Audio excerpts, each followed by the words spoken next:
Ruang perawatan 04T.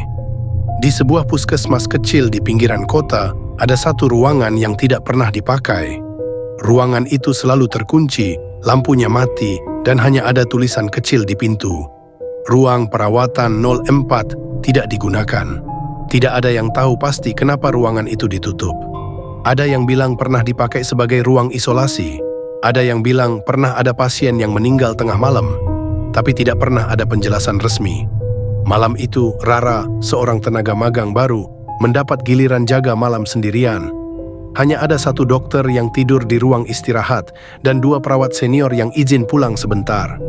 Jam menunjukkan 23.47 saat bunyi bel darurat tiba-tiba berbunyi. Tit, tit, tit. Rara terkejut. Ia melihat panel di meja monitoring. Ada satu tombol darurat yang aktif di layar, dan asalnya dari ruang perawatan 04. Rara mengerutkan kening. Tidak mungkin, ruangan itu dikunci. Tidak ada pasien di sana. Bel itu berbunyi lagi. Lebih cepat. Tiit. Rara merasa bulu kuduknya meremang, tapi ia mencoba berpikir logis. Mungkin sistem sensornya rusak atau kabelnya korslet. Jadi ia mengambil senter dan berjalan perlahan menyusuri lorong puskesmas yang sepi. Semua ruangan gelap, hanya suara jam dinding dan langkah kakinya sendiri. Sampai akhirnya ia berdiri di depan ruang perawatan 04. Pintu itu terbuka sedikit, padahal seharusnya selalu terkunci dengan kunci fisik. Rara menelan ludah. Ia menyentuh pintu itu pelan, dan saat itu juga pintu mendorong dirinya sendiri, perlahan, berdecit panjang. Kriya. Senter Rara menyorot ke dalam. Ruangan itu kosong. Tempat tidur berdebu. Infus tergantung mati, seperti sudah lama tidak disentuh.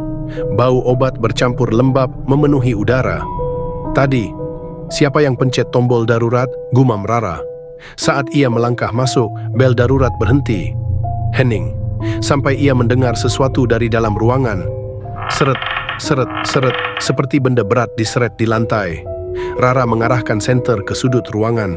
Tidak ada apa-apa.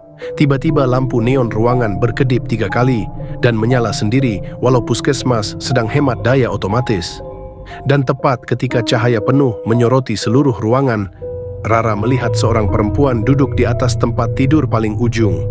Kepalanya menunduk, rambutnya panjang menutupi wajah.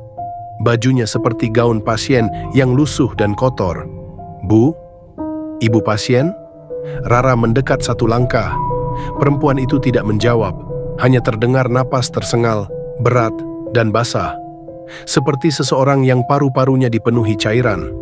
Rara mencoba menguatkan diri. Ibu, ruangan ini tidak dipakai. Siapa yang membawa ibu ke sini? Tanyanya pelan-pelan. Perempuan itu perlahan menoleh. Gerakan lehernya terlalu lambat.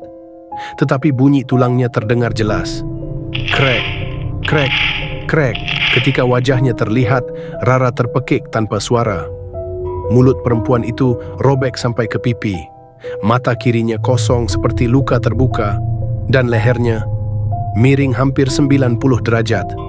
Namun ia tersenyum ke arah Rara. Tiba-tiba seluruh lampu mati serempak. Gelap total. Rara mengayun-ayunkan senter panik, tapi senter itu mati juga, padahal baru diganti baterainya. Di tengah gelap, suara perempuan itu tiba-tiba terdengar di dekat telinganya. Sangat dekat, seakan ia berdiri tepat di samping Rara. Aku mati di sini. Waktu tak ada yang datang, waktu aku tekan bel darurat itu, napasnya dingin, menyentuh leher Rara seperti kabut malam. Kau dengar, kan? Rara terisak, ia ingin lari, tapi kakinya seperti menancap.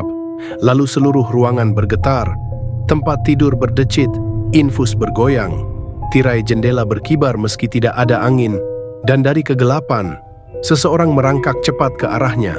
Rara mundur, menjatuhkan sesuatu, sebuah catatan kecil di lantai. Tidak peduli lagi, ia berlari keluar ruangan, menutup pintu sekeras-kerasnya dan menahan napas di lorong. Sunyi, sangat sunyi. Bel darurat berhenti, lampu lorong menyala kembali perlahan. Perawat senior yang baru kembali melihat Rara pucat setengah mati. Kamu kenapa? Kok nangis? Rara menunjuk pintu ruang 04. Di dalam ada perempuan, leher patah. Dia duduk di tempat tidur. Perawat itu memandangnya lama, lalu berkata pelan, sangat pelan, "Rara, ruangan itu sudah kosong sejak kejadian itu."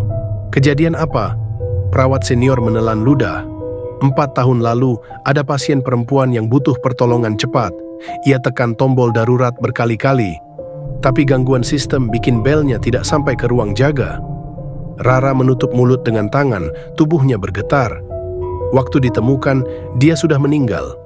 Duduk di tempat tidur itu, lehernya patah karena kejang terakhir. Perawat itu menatap pintu ruang 04 yang masih tertutup.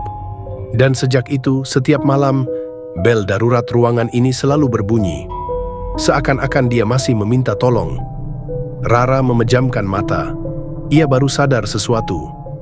Tadi saat melarikan diri, ia menjatuhkan catatan kecil.